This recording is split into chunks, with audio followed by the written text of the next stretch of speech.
So I feel very unwell today. I don't know why. It could be the fact that I'm working um, several days in a row. Maybe I'm tired, but then I get really weirded. Last night's sleep was not the most chaotic, but it was kind of terrible. I kept on having weird ass dreams of kind of alien spirits hovering over me while I sleep. Weirded me out. I had to sleep with the light on. And anyway, for some reason everything. But anyway, I began thinking today while I was searching on the internet. I decided, I began thinking today of the things that I talk about during most of the day for work, and I was like, I gave myself a headache, and now I'm kind of feeling kind of depressed because I feel like, in essence of the theme of diversity and inclusion, I feel as though a lot of society is uneven, and I don't really necessarily see how diversity and inclusion can help that, because you feel as though it's going to include elements to make your life, society more diverse, but then it's going to probably have no impact on any positivity for you. So it's like you're including something that you probably don't want. And then I was on mumbo jumbo mood swings because of the way other people in society aren't treated with human rights or inclusions, and the reasons why. And now I'm depressed because I just realized, I don't really see, for you personally, any leg up, but for other people that'd be great if they get, I guess, a more diverse and inclusive society when they're allowed to. Obviously you have to feel like you're rich and powerful, even if it's just by social support, and then you're like, negative this, negative that, thinking of myself, I know. And then I sort of melded what is a topic into a personal issue, and then I got depressed.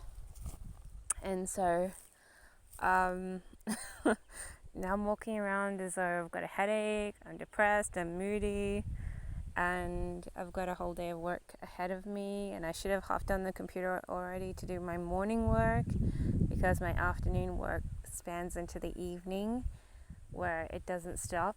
I should actually get up at 8 to be on the computer by 9, to be steadily on the computer until 10 or 12, depending on what I need to do, and then have a couple hours break, and then go on the computer again for work. That's probably how I should make my day, but then you realize I don't do that, and I get up at 9 or 10, and then I'm not ready for anything until 11, and even then I don't feel like getting on computer. And so I'm wasting my whole entire day when I should be more proactive, but I'm too busy sleeping in because I don't go to bed until 1 o'clock in the morning. And I'm like, I know I should be getting up early and having an early morning start, but I think it's beauty sleep to sleep in. And today, like I said, today I was just winding myself over negative emotions, and so instead of being all happy and perky, I sort of just woke up and made myself depressed, and now I'm just sluggishly moving into the day. It's almost midday, by the way, and not in the best of moods. Because I can see a whole hierarchy of issues, and I don't see how it can be made better for me. So that's sort of why I was depressed and moody. And then I got myself tangled up into a mood swing that I cannot break out of easily. So I'm like, I'm going to be depressed and moody probably all day. And I have my work to distract me. I'll probably be like, what the hell am I doing sitting at a computer all day working? It's like, obviously, it's the important work. I go lazy on the Slack work, which is why I haven't bothered to get on the computer when I probably should have. And usually I do feel okay during the day, but today I just got myself lined up in a fix, and now I'm like, I don't feel like doing this, and I don't feel like doing that. So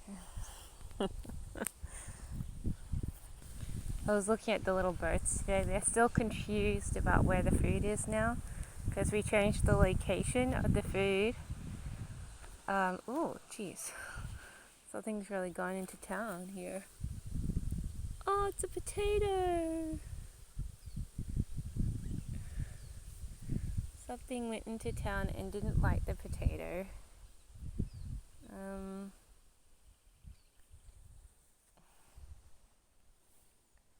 Alright, I'll see if I can recover this potato.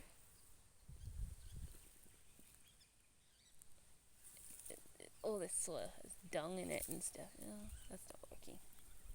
Let's take the potato and put it down here. There you go, potato.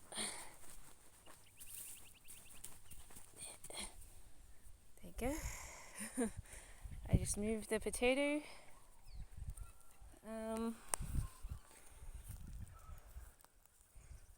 Yeah, I don't like touching this because this has literally had, yeah, my hand's gonna smell like dung. It's had horse manure and everything. Actually, I was told yesterday that there are holes here to allow the water to get into the mound. But I don't know. I just put that potato in the ground. It needs constant watering. I think that's why this other person's vegetables and things, they don't work out, because I don't water them every day until they're big. I just water them like a couple of times a week, and more than half the crop dies.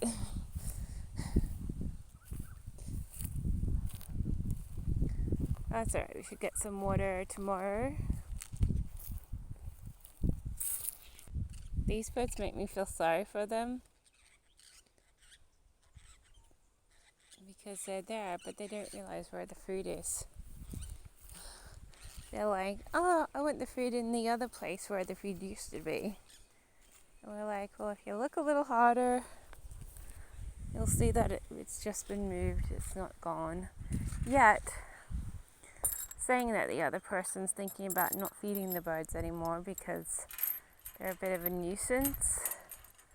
And I think that's a shame, because I feel as though birds do struggle and they're so hungry. They're also greedy, but they seem to be so hungry and in need of water and food. I don't have any guilt, buying a huge $20 bag of seed to feed them for a couple of months at a time. So, but they've been annoying the chicken pen. That's the whole deal. They don't want the birds to be in the chicken pen, and that's why we moved their food. I think if we moved everything down to the third paddock, though, that would be so much better, because then it's completely away from the house and everyone can have a fun dine. I like to walk around the yard anyways in the mornings, and so I'm like, it's not really a burn on the shoes, because you just feed them once a day and you replenish their water once a day. But for them, it's like but they might be losing heart. I don't know what it is. I don't know why they have issues. I think they're going stringent on money, because they're like, oh, I've given everyone in the family so much charity that they're now just being like, you know what, I don't want to give anyone charity anymore. I'm now going to be tight with money. And, they keep saying, they act like they're poor, but I totally give them a little bit of money every week. That should pep them up. And then they're acting like, oh, I don't have a cent to spare. And I'm like, are you serious? I give you a little bit of money every week. I know it's not a lot, but it's a little bit. It's enough. Anything more, and I'm ripping money out of my pockets because I'm on totally low income. And they're like bitching and whining like, oh, I don't have a cent to spare. And then they end up extending the thought of, I don't have a cent to spare. I have budgeted things for my budget and I'm not spending more than my budget. But they do have an excess of money for themselves. Which they're not going to spend because it's not part of their budget, but they're going to spend on themselves whenever they feel like it. That's the extended version of that statement. And you're like going, fair enough. I mean, I don't get money from them. I just give it anyways. I get a free rent, which is saving me thousands of dollars a year, 20 or 30 grand a year. And that's how I usually get the charity. And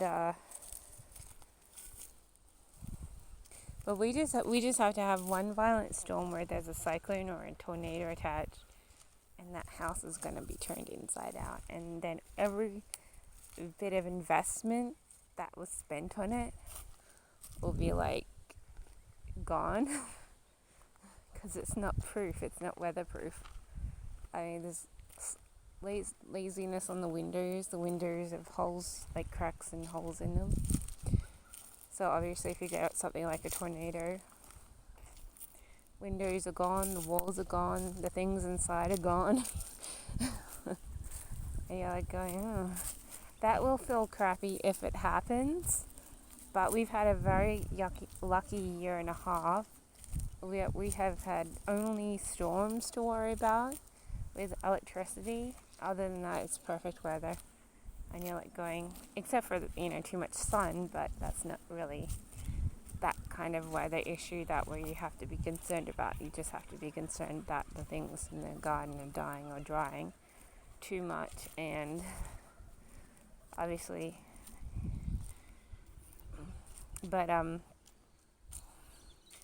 that's not an extreme issue until it turns into a bushfire. And then and that's why electrical storms are worrying, because if things have been dry for ages and an electric, bolt just comes from the sky and hits the ground for whatever reason, your ground goes boosh. And then you have a bushfire issue. So, which is very unfriendly. But it's not the scariest issue ever. It's pretty scary. I've been in bushfire areas before. Of course, all the animals scamper around looking for safety, and they're kind of scary. I mean, they're kind of not, because you can totally kind of control it. You can put fire retardant around the borders of your land, or you can put a water course, 1 meter water course, which will deter fire.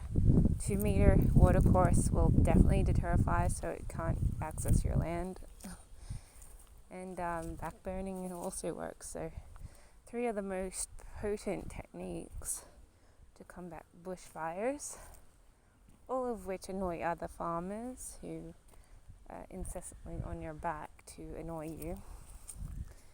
But anyway, that's a different story. Oh, that looks so pretty. That looks like I should take a picture of that. It's wistful. But anyway.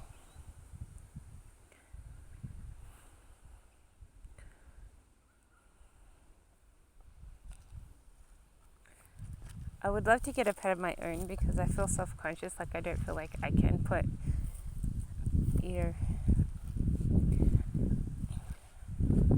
but I can't yeah, I'm not gonna get one until I move out. And then I'm like, I'm not gonna get one when I move out until I'm stable.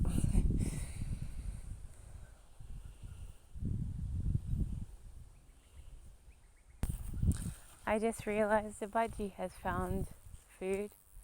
I was gonna show where the food is, but a budgie just flitted away, so I'd better not go near the food. The budgies found the food source first. All the other birds are still confused. Does that mean the budgies are the smartest birds in the world? I think so. I think they just know how to look around until they've discovered the puzzle of why there isn't any food where it used to be because it's been moved somewhere else. This is a lone pigeon. It's heading towards the food.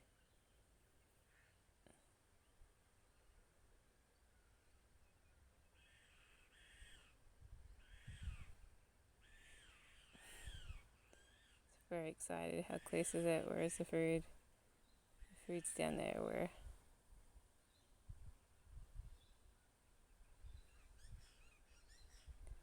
Here it comes.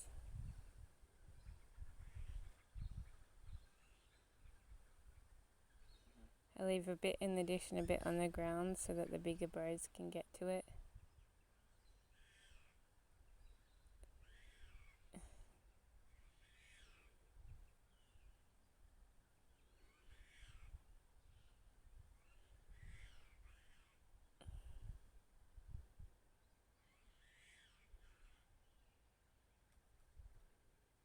There we go.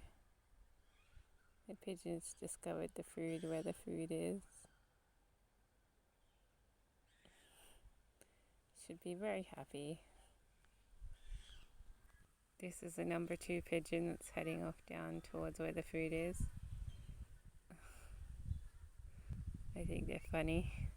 They get very excited, pigeons do.